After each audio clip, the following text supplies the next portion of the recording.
Führung, Selbstwirksamkeit und Unternehmenserfolg. Und das mit Fokus, Leichtigkeit und Energie.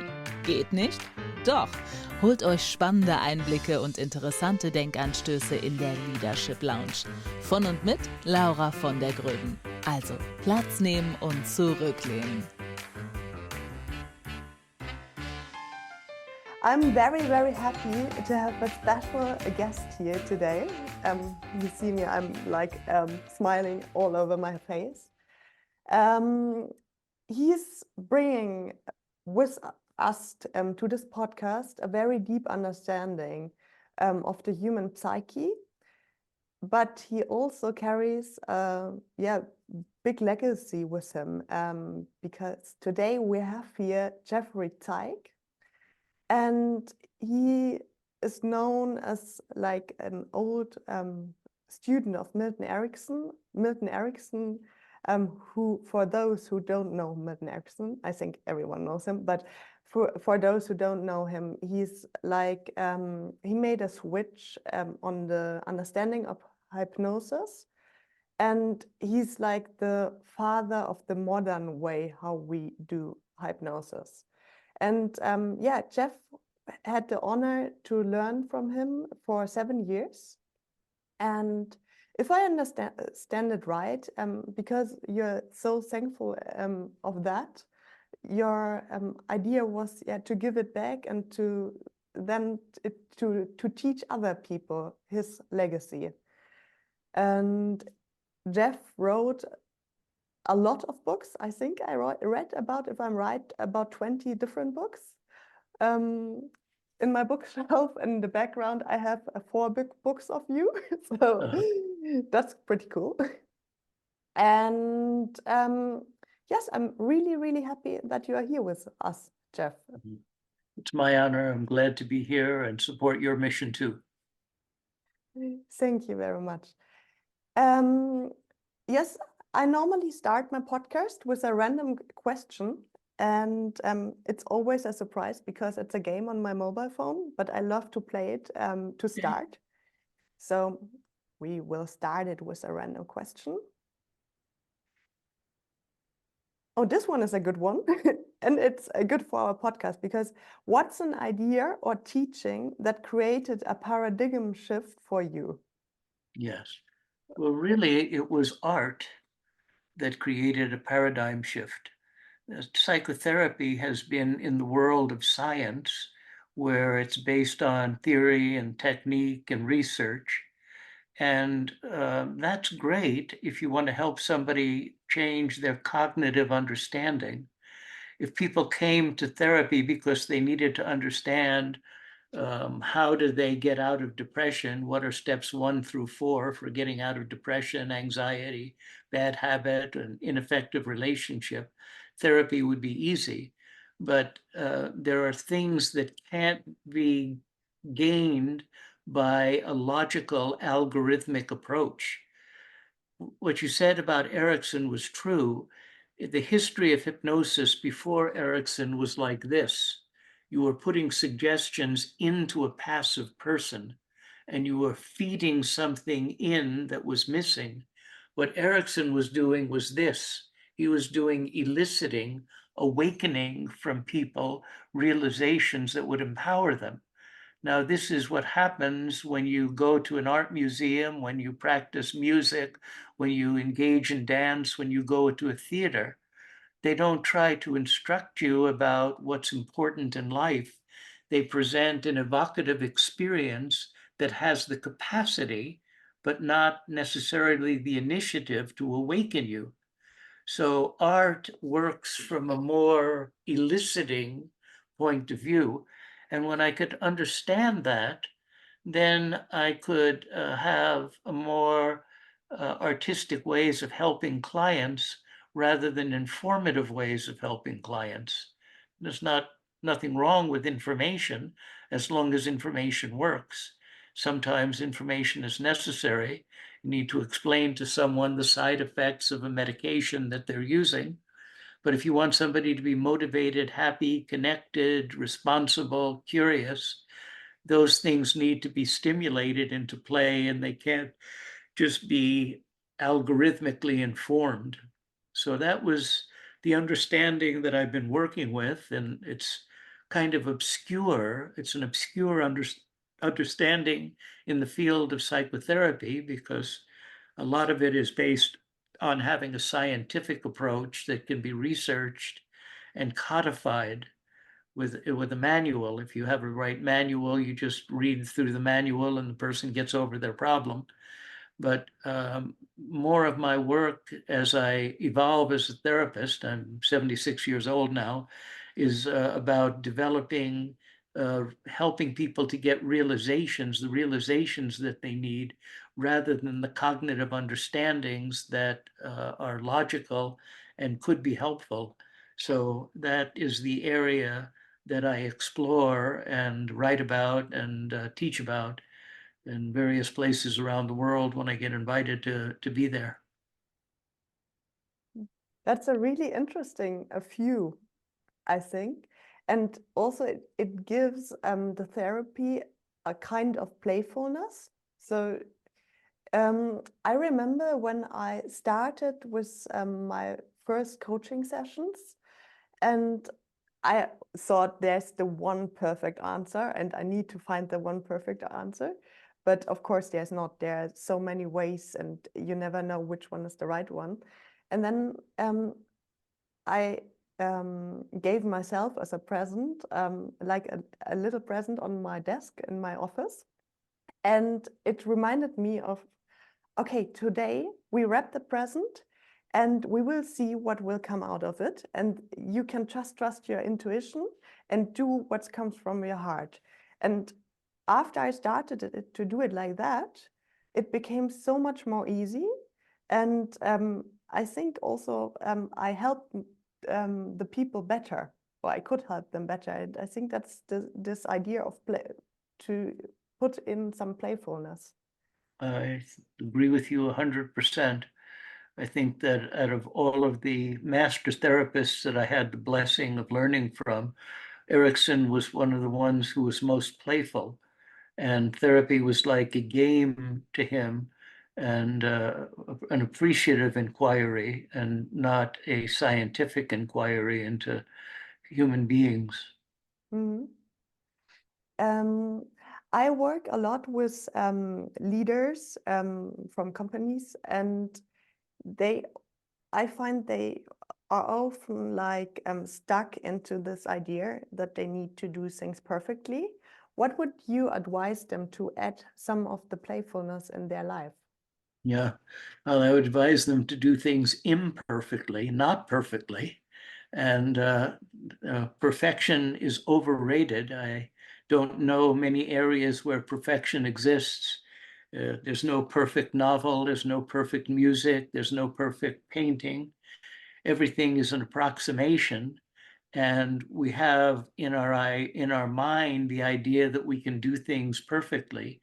But the reality of the situation is that we're imperfect creatures and we're just experimenting our way through the world, trying to do our best at finding things that add joy and meaning to life. And pursuing the perfect is a sure path to failing because there is no perfect to pursue. Everything that we do will wind up being imperfect. But it's a program that is common in the world, that people try to do things perfectly, set the perfect table for dinner or make the perfect menu. And perfection is an ideal phantom. It's a ghost that we often try to pursue, but if we pursue perfection, we will always wind up failing because it's very hard to define.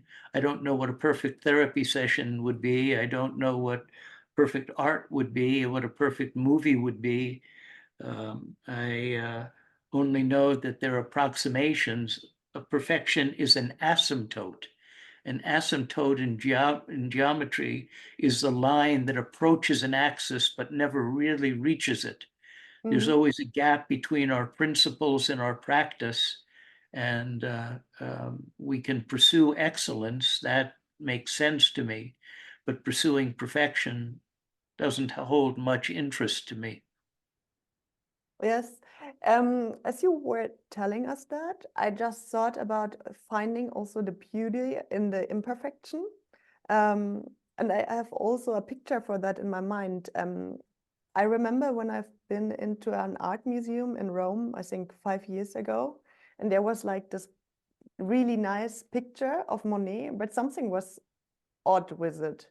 And then when I came nearer, it was written that it was built by a machine, so it was like a copy, and somehow the soul was missing of this Yes. picture.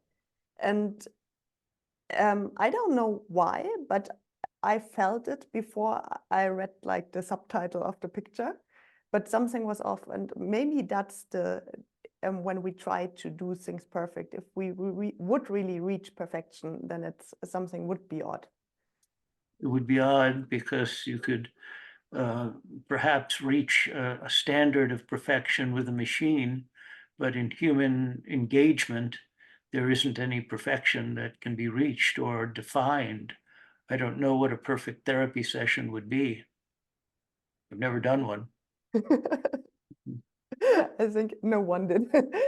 But nevertheless, sometimes there are moments where you want to excel and you want to really give your best, like not, I mean, I think now it's clear there's not the perfect way, but at least to reach the best version of us to, yeah, to do a good Yes. job. I'm writing a book right now about mastery, like what does it take to be a master therapist? And I'm centering the book on 3 steps, using representations, like a metaphor is a representation. If I say you're a lion, that could mean you're strong or you're a leader or that you have a lot of vitality, but it's not clear. It's just a metaphor. You're not really a lion. And writers use metaphor and representation in their work. Like if Shakespeare has Romeo say Juliet is the sun, that's just a metaphor. But we get the feeling of knowing that Juliet is incredibly special to Romeo. Doesn't mean that she's necessarily bright or luminous or that she has a great complexion. It's just a metaphor. So master therapists use representations. Like I was seeing a client today and I was saying to the client, you want to be here.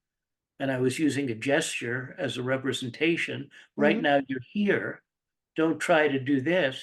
Just get yourself like this. So I was speaking representative language, which is unusual in psychotherapy as a tool, rather than using logical language. Using strategic development is another area that I keep on practicing. I'm talking to you, we're talking about things that are important, we're talking about things that are about excellence. We want people to develop their excellence. Now I'm speaking in a series of steps. D, D, D, D, D, dum. And this was a characteristic of Erickson, speaking in strategic steps rather than speaking so directly to people. So one avenue of developing excellence is representation. One area of developing excellence is using strategic development. One area of excellence is using embellishments, elaborations. And I mean by that making things more vivid or sometimes making things less vivid. Some writers, like a writer like Ernest Hemingway, would use short, terse sentences, and you would get the felt sense of what he meant. Other writers like Faulkner would use more complex sentences, more elaborate sentences to convey meaning. And so I'm trying to write this book about what are some steps to mastery, what are some categories. And those are the three that seem most predominant to me. And I practice them, but probably not enough. And I try to institute them so that they're part of my procedural memory. I don't think about them, I just do them. And it's like tying my shoes. I don't have to think about tying my shoes, I just do it. It's been practiced so many times that it's just a procedure. And these are three areas where I'm working to improve my own excellence as a communicator, as a therapist. And I'm writing about it now to encourage other people and see if they're interested in exploring some of the same themes. This is quite interesting. I'm thinking about I'm still like recapturing now the thing, and now my synapses are connecting and making new dots. So sorry for the short break. Because that's a new, for me at least, it's a new perspective to see things. Yeah. When I learned therapy in the 1970s, it was about words, use the right words. And therapy wasn't something that appealed to people's ears or appealed to people's eyes or required the therapist to get out of the chair and move around the room. And it was limiting the tools that were available to the therapist. And if the person said, I'm sad, I would say, you seem a little down right now. And I would be using empathic reflecting to show that I understood the emotional understructure of the patient's situation. Now I would use sounds or gestures or postures or expressions or metaphors and try to add more liveliness to the communication by making it possible to use the totality of what's available to me in communication. Like if we look at what Rembrandt was capable of doing compared to what Picasso or Miro was capable of doing, what Rembrandt was doing was genius, and it was expressing a perspective of showing people what was. If you look at young Rembrandt versus old Rembrandt, you see a picture, a photograph of what was, but photographs didn't exist in Rembrandt's time. When photographs became invented, then artists could explore using colors and shapes and strange images and representations to try to make the art more three-dimensional and to make it come alive. So my area of inquiry in psychotherapy is how do we use the tools that are available to us as communicators to take a message. The message could be, you can be responsible or motivated or curious or connected or responsible, and make that message come alive so that the person who I'm talking to can realize that message. And that requires me to think more like a movie maker or a painter or a composer than to think like a psychologist would traditionally think, just giving people the right tools, the right information. And a lot of times that does work, but when it doesn't work, we need to rely on other forms of communication.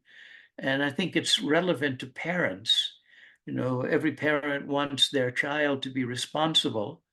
But if you explain to an adolescent why being responsible is a good idea, it's not necessarily going to help the adolescent be responsible. But if the adolescent does something experiential, joins a sports team, gets a pet, gets a part-time job, suddenly the experience prompts the realization of responsibility. And then it becomes something that's internal rather than something that's imposed externally. So we learn both didactically and experientially, and we need to sort out what needs to be learned didactically and what needs to be learned experientially, and have the tools to help people to get where it is that they need to go. I was lucky to study with Milton Erickson, and that was for almost 7 years. And Erickson was in an interpersonal situation, an experiential communicator. If he had an idea like being more flexible, then he would tell stories about the flexibility of children, the flexibility of animals, the flexibility of cultures. And he would build the idea until it was something that came from the inside out rather than something that was imposed from the outside in.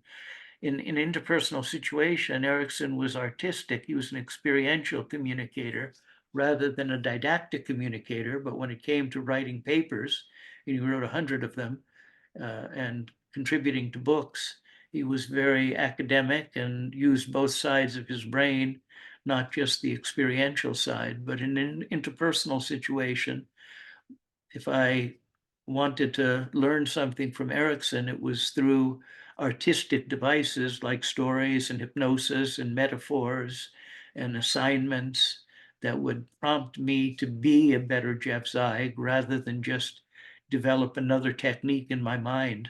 Mhm. And did you realize that from the beginning, or was there I a don't certain know. point where you were like, oh, this is like the aha moment? Yeah. Yeah, the aha moment was relatively recent when I could explain Erickson more by looking at what artists were doing Mhm. than looking at what scientists and academic teachers were doing. You know, I had an academic education, a bachelor's degree, a master's degree, a doctoral degree, and I had to memorize a lot of facts and theories and regurgitate them, but in order to get good grades, but they didn't really help me to be a better therapist. And Erickson was the most influential out of all of the teachers that I had in helping me to be a better therapist rather than just to know the rules and regulations of what adequate therapy was. Mhm. What is a story what you can remember in your time with Erickson where you got like this understanding or you learned really a lot at this moment?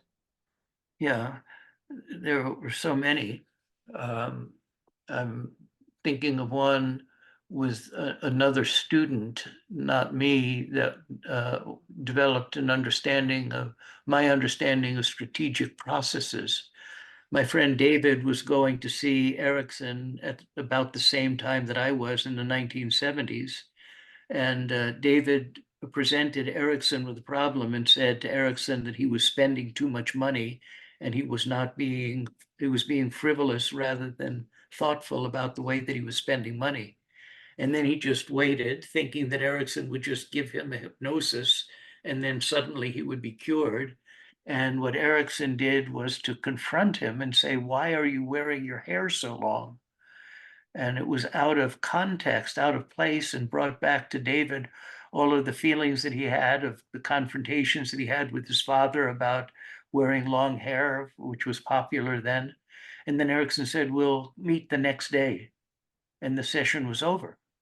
Mm-hmm. And the next day, Erickson came in and said to David, you know, you make money and making money is a good thing, and you can buy books, and buying books is a good thing when you read the books that you buy. And making money is a good thing, and making money is something that you can do usefully, and you can buy clothes, and when you buy clothes, you can wear those clothes. And because you can buy books and you can buy clothes, you can buy yourself a savings account. Now, the idea suddenly became so delicious to David that he followed Erickson's directive, but Erickson's directive was step, step, offer. It was presented in a strategic sequence, which was more characteristic of Erickson. It's how do you gift wrap the realization that you want the client to realize. Now, movie makers understand this. We understand this as movie goers. If the vehicle is traveling from the left to the right in the screen, we understand that the vehicle is going away. We don't have to have it explained to us. We just know that this movement is going away, this movement is returning home. And Yes. it's built into our experiential understanding. And if a movie director wants the action to happen within an office building, it's a series of steps. You see the office building, you're inside the office, the action takes place, and then the lighting or the scenery takes you into the next scene. Movie makers learn to think in terms of strategic steps that are involved in the realization of the audience, and the movie is created by using a series of steps. We don't think about it, we just enjoy it, and we are willing participants. So again, this is what I try to do in helping students to think strategically, to think about the steps of a presentation and not just the content of a presentation that they're making. So that was one of the things that I learned from Erickson. I should be able to think of more personal stories, but they escape me at the moment. I remember Erickson being angry with me. And that was my most stellar example of somebody being angry. And I was organizing a Congress to celebrate Erickson's contributions to psychotherapy, and he was alive, and he was going to speak at the conference, but he died 9 months before the meeting and didn't have the opportunity. But I still had the opportunity to discuss with him who he wanted and what format he wanted for the Congress. And it was getting late in the afternoon, and I was still throwing questions at him, and Erickson said, "Jeff." And I said, "Well, yeah, and I'm still charged with getting the task done." And he said, "It's almost 6 o'clock." And I said, "Well, yeah, I know. I'm trying to go fast." And he said, "At 6 o'clock, my animal program goes on television." I said, "Well, yeah, I know. He said, "Well, you know that I'm confined to a wheelchair." I said, "Well, yeah, I know. He said, "I have no way of getting out of the house." I said, "Yeah, I know." He said, "Well, if I don't get to watch my animal program, I get angry." I said, "I'm leaving." Now, it was such a beautifully artistic way of setting a limit that I never forgot it, that moment.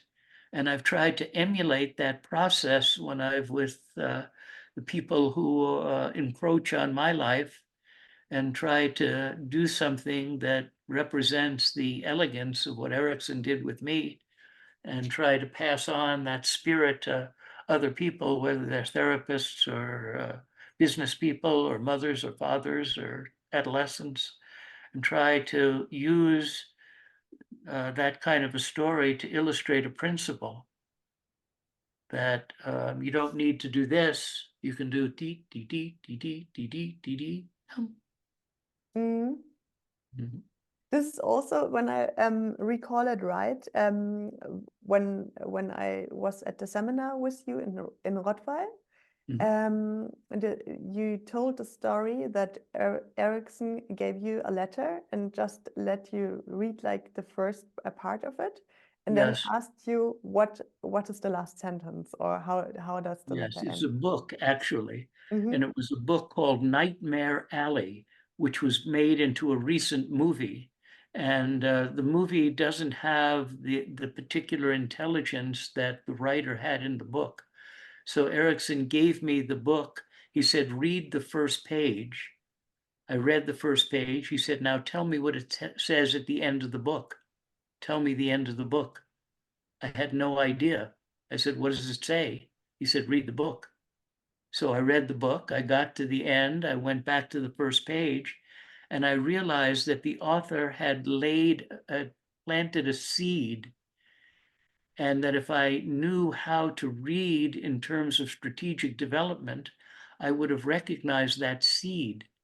Now, this is the same that Beethoven does, or that Schiller does in his writing, that every great writer, every great composer creates a reference to a future activity. The overture of a symphony is a reference to the music that you're going to hear, and it adds familiarity to what you will eventually hear. And we know from the science of psychotherapy that priming an idea increases the activation of the idea when it's presented later. There are a lot of academic studies in psychology. The work of John Bargh, Bargh, is one of the leading proponents of studying priming. So this may be new to psychology, but it's certainly not new to music, and it's not new to literature. And Erickson was pointing out that a very good writer was providing a hint, and the hint was something that I should have recognized because it was a little out of place. But I contextualized it. I made it just part of the story. And I didn't really read to understand how seeding was a strategic process that could be used effectively. I think that Erickson was a great reader. He was encyclopedic in his knowledge of literature, and that he had a way of dissociating himself to see what the structure of the writing was and not just be absorbed in the content. Mostly we look at a movie and we just are enjoying the way in which the storyline develops, and we're not paying attention to the artistry of how the movie is composed, the strategic structure that the director uses to develop the movie. So sometimes in my teaching, I use movies to illustrate principles and art to illustrate principles. And because we are expert at movies and we're expert at art, and if we can build on understandings that people have, then I can illustrate principles that I think are valuable for good communicators to develop. So, what would be your advice for other psychologists or coaches to learn that kind of structure, or to learn that idea? Yeah, what I do is when I'm on a flight and I can watch a movie, I watch the first opening scenes of the movie and I try to predict where will the movie go, what will be the themes that are developed in the movie from the opening scene. I try to understand how the director, how the writer seeds the structure of the story. The Russian playwright Chekhov said that if the curtain of the play opens and there's a gun over the fireplace in the scene, somebody will get shot by the third act. Now, we don't pay attention to the fact that there's a gun over the fireplace, but on some level, we are being primed to have more of an emotional reaction when the gun is actually used later in the play. So this is something that Goethe used and Schiller used, and great writers use in developing their craft. And so writing, art, poetry, music composition, movie making, these are arts, and to some extent hypnosis is an art, because you want somebody to have the experience of going into trance. And you can't just say to somebody, okay, go into trance, now you should be hypnotized. You need to provide an induction that is an orientation that stimulates a realization in the person. And if we can do that for hypnosis, we can do that as a program in psychotherapy, and we can even do that as a program for our children and friends when we hope that they will realize something rather than objectively understand it. So this is the world that I explore: what needs to be taught, instructed, and what needs to be elicited and realized. And it's not a common theme among therapists and teachers, but it's the theme that I'm interested in now. And so I keep on trying to develop interest in this theme, and try to instruct people about when do you want to inform, when do you want somebody to realize something. Absolutely. And as I understood you, it's like 4 steps, but can it also be like 5 steps or 6 steps or Absolutely. Yeah. Yeah. It's just set up, set up, set up, set up, set up, intervene, mhm, step, step, step, step, offer. And the last thing is exit. You're here, you're talking to me, we're talking about themes about communication.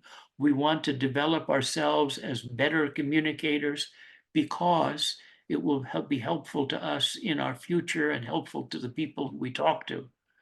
So it's entering in a series of steps, offering a proposition, and then providing a motivation that makes the proposition come alive. mhm. This is a dramatic arc that we're creating on a very subtle level in the communication patterns that we use. Do you have an example for that? For example, for the case if someone tries to set boundaries and tries to say here, stop, but he can't or she can't do it because she's too afraid to get resistance. Is it? Yeah, too afraid of the untoward consequence that could happen. Yeah.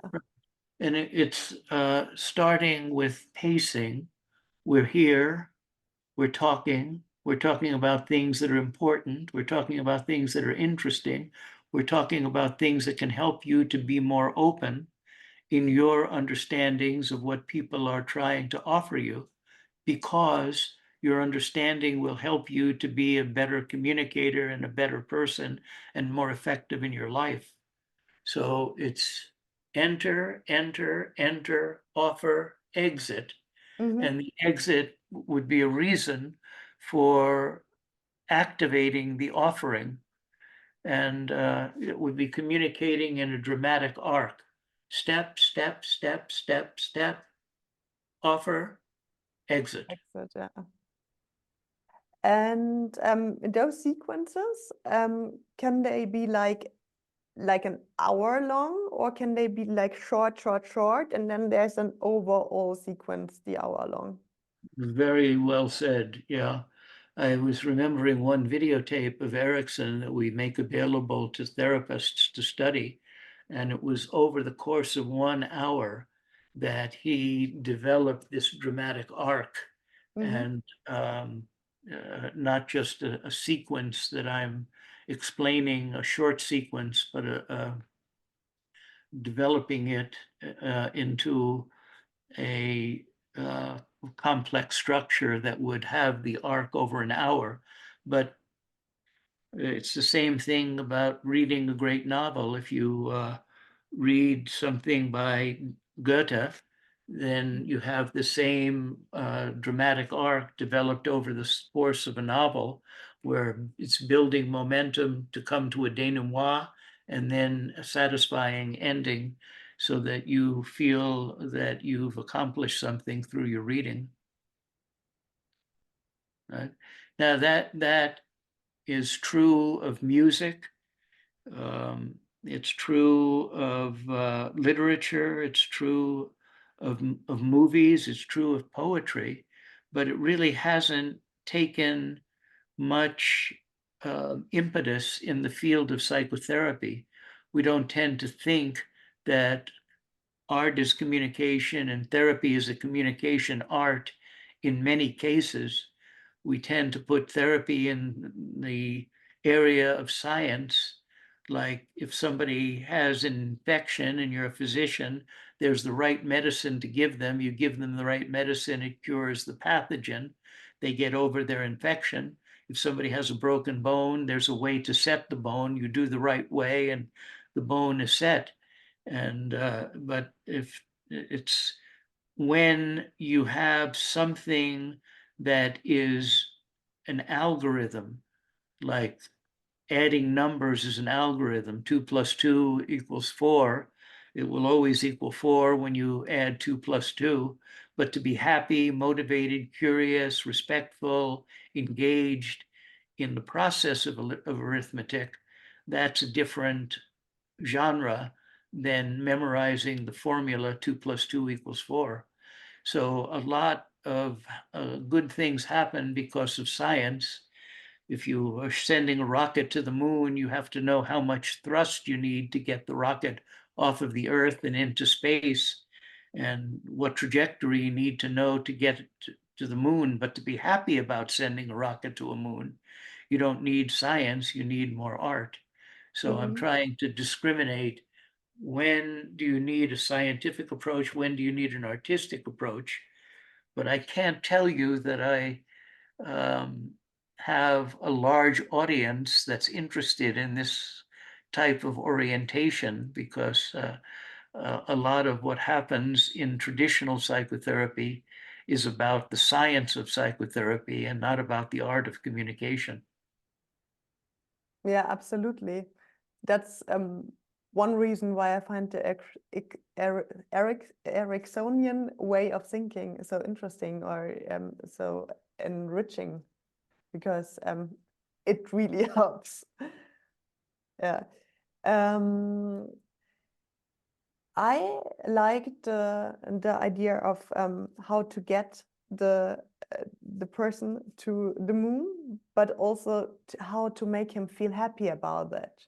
And I find that at the moment we are like living in very complicated times, or very crazy times with AI, and also very interesting times on the same time. But what would be your recommendation that we can like feel happy and not so much stressed out about getting the newest ideas, and to not to focus too much on learning, but more on living? Yes.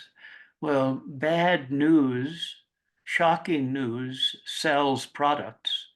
So we don't blame our newscasters for telling us about the tragedy of the day.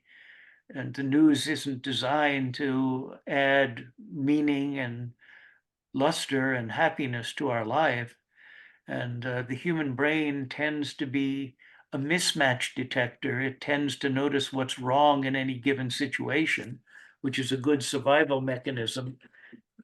If you eat one bad fruit, you remember it for a long time and you avoid eating that kind of fruit again. So for survival, we need to notice what's wrong in any given situation. But to be happy, we need to notice what's right. We have a choice. When we look at a garden, we can look at the flowers or we can look at the weeds. And even if our tendency is to see the weeds in the garden, we can still find a way of reorienting our perception to see the flowers rather than the weeds. And this was part of the message of Erikson. And he lived it, because he was a man who was confined to a wheelchair. He had had polio. He was very restricted, didn't have much use of his arms or his legs. When I met him, he was confined to a wheelchair. And he just perfumed the atmosphere with being glad to be alive, and was so inspiring in his presence that I just wanted to be around him to see how he lived. And I wasn't so interested anymore in learning about techniques of hypnosis or psychotherapy. I was much more interested in learning about life. And there's not a formula for being able to look at the flowers rather than the weeds, but there are certainly opportunities for us to extol life and have more fun and add more joy and more meaning to whatever it is that we're doing with ourselves, our friends, our family, our colleagues. And that that helps me to determine who I want for a friend. Someone who enjoys life and really celebrates it. Yes. Yeah. Uh-huh. I can go with that. Yes, Yeah. totally understand that. Yeah, and on the same time, it's sometimes in the hurry of our everyday life, I find it sometimes quite complicated to bring myself back into, okay, what's really important to me. It's like you said, going to the nature, going out into nature, to walk my dog, to Yep. sometimes just sit there and breathe and meditate, and or to look into the garden, which Be makes me present. alive. Yeah, but in the stress of the day, sometimes we just forget. It's very easy to forget, and it's very easy to go down the wrong path. And sometimes it's efficient to go down the wrong path because we learn about the problems. Again, the human mind seeks out problems to avoid, but doesn't necessarily get oriented to finding the joy that exists in any given situation. And when you find people who are addicted to bringing joy to life, those are people to stay with and to be with and to enjoy the journey with. Doesn't happen quite enough. I'm in my therapy office right now in Phoenix, Arizona, and what I encounter is one person after another person who is dealing with some problem, relational problem, financial problem, a social problem, friend problem, emotional problem, behavioral problem. So I am in a world where problems have precedence, and it's hard to convince people to look at the garden and see the flowers rather than the weeds. Yeah, absolutely. Also, I find it with social media and also with AI much more difficult to really concentrate on stuff like that, because it's too slow for us, because we are with our monkey brains, we are used to another shift, another flash, another effect. And then we see like the little things, and we don't have the patience to get into the flow to enjoy it, I feel. And lately I'm thinking a lot about what are really future skills. And I think on the one hand side, it is to, of course, to understand those technologies, to be up to date with that. But on the other hand, it's also very important to find back to yourself, to, for example, meditate, to go to the nature, to really listen and to feel, because this is something what makes us special as humans or as living creatures, that we can really sense things. Intelligent. Very intelligent. To concentrate on self-care rather than accomplishment, to concentrate on the things that bring joy to life rather than the things that are required and necessary and sometimes impossible to avoid. There are myriad problems in everyday life, and a lot of them get solved, and some of them just remain problems. But the opportunity for living joyfully, living meaningfully, is always available to us when we can remember to think in that way. Yeah, absolutely. What would you say are future skills we need as as humans to stay sane, to stay happy? Yeah, well, I was privileged to know Viktor Frankl, and he wrote Man's Search for Meaning, and that, I love that book. yeah, sold Yeah. 6 million copies, or more than 6 million copies. And it was a study of meaning. And this was the guiding principle that made Frankl's life work. Is it meaningful? Then he would do it. If it's not meaningful, then he wouldn't have time for it. And I was lucky to meet him on a number of different occasions. I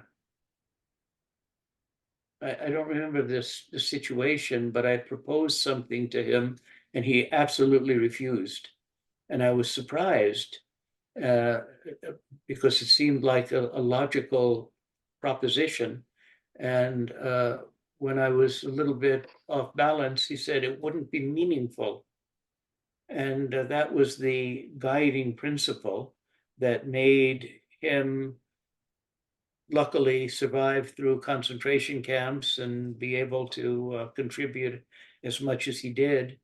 And the human heart, the human mind is a meaning-making organ. And if we can remember to make meaning a centerpiece in our life, we probably will live a happier existence than if we spend our time trying to fight the problems that are inevitable in the course of living. Absolutely. Absolutely. Um, I need to tell you a story because it happened to me at the beginning of the week. Was it last week? The seminar in Rottweil, or Yeah. 2 weeks ago?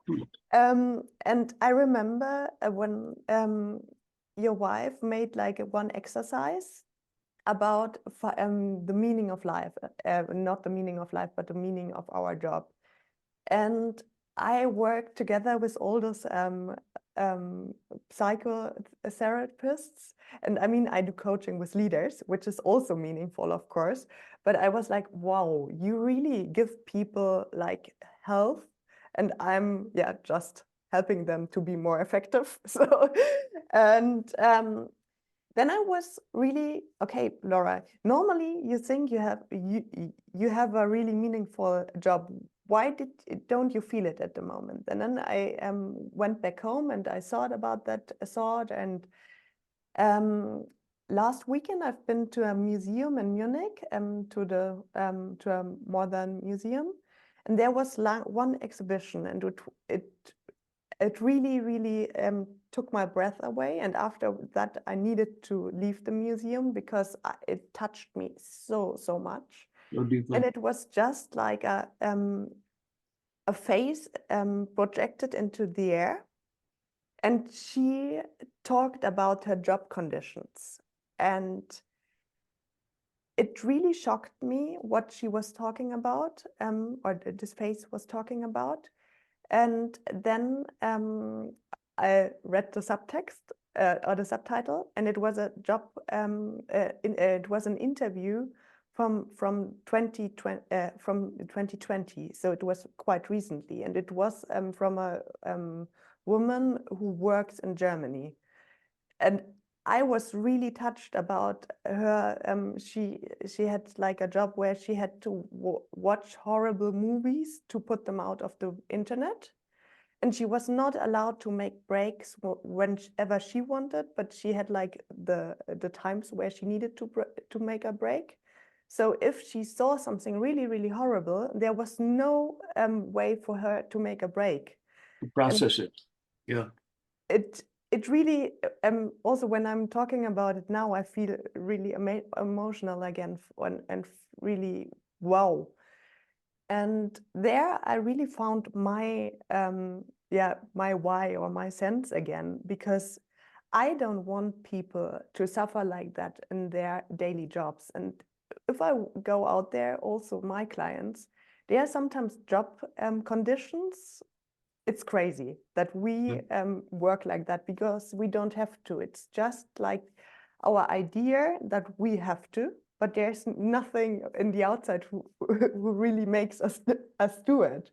No. And so I just realized lately, again, was getting back into touch about my meaning. So I just wanted to share the story I with you. appreciate your sensitivity and that you were open to understand and realize something about whether or not the prison house, relatively speaking, that we live in is really meaningful, but the restrictions of the job are one thing, and the pursuit of meaning is something else.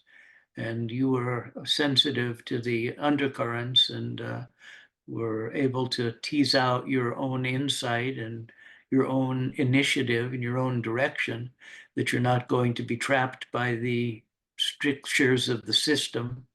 The rules of the system are not going to confine you, and you're going to find your way home, Yeah. so to speak. It's a great moment. Yeah. Mhm. And thank you that I could share it with you. I'm glad you did. Well, now I feel very touched and I forgot like the structure of my interview. But Having a good conversation. It's in an area that could be of interest to your the people who watch your podcast. I hope it is of interest. yeah, I think so. Yes, I think my last question was how to cope in those crazy times, and we spoke about that. Is there anything you want to give our audience what we didn't talk about, where you say, I want to tell, give you that like a present, what you can take home? Well, the idea that we initiated about meaning, we create meaning by helping people, we create meaning by working, we create meaning by dealing with difficult challenges and overcoming the challenges as best as we can. So there are some areas that are available to us. And if we can remember to make things meaningful, even to the clerk at the supermarket or the bus driver that you see every day, and how can we add something that makes somebody's life just even momentarily a little bit better. And if we all entertain this idea, then some of the difficulties that are rampant in life won't have so much effect, and we'll be on a more evolved path in our ceaseless struggle to make moments important.